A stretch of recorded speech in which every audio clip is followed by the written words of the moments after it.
Saturday, the NASCAR Xfinity Series taking center stage down at Atlanta Motor Speedway. Justin Allgaier gets his first win of the year.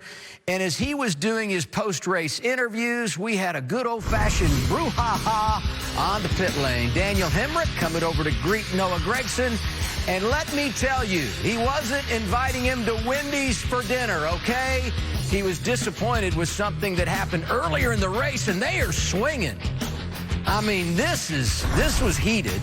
And so here's what happened during a cycle of pit stops. The 18 had overshot his pit stall, was in Gragson's spot. You see him here, he backs up.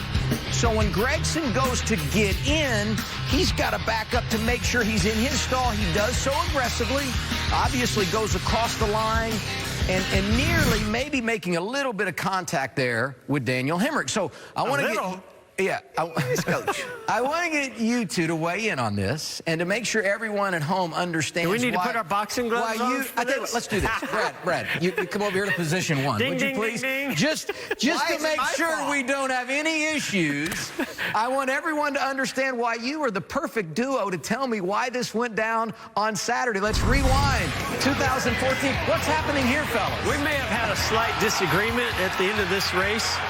Quite similar to what Daniel Hemric and Noah Gragson had. And Kevin Harvick, by the way, instigated this. Kevin was the double A here. Yes, exactly.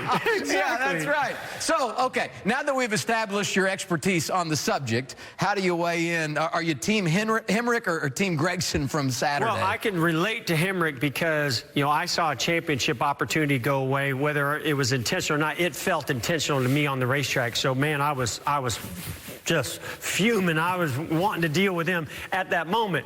Now, Hemric, I think, has had some frustrations. Things have not been, you know, going the way he's wanted. He let one get away from last week. That ruined his day. And so I understand his frustration.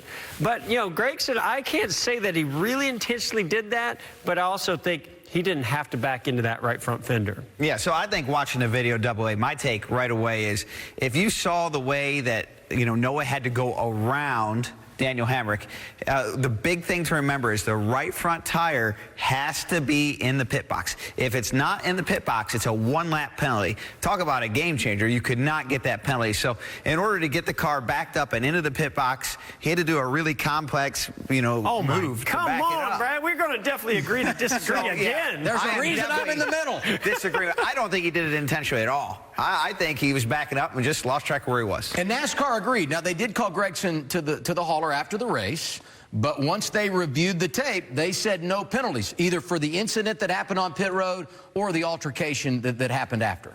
Yeah, I don't think there's any now, if one of those punches landed, those were some big haymakers that didn't land. Had one of those landed, that would have been a different deal.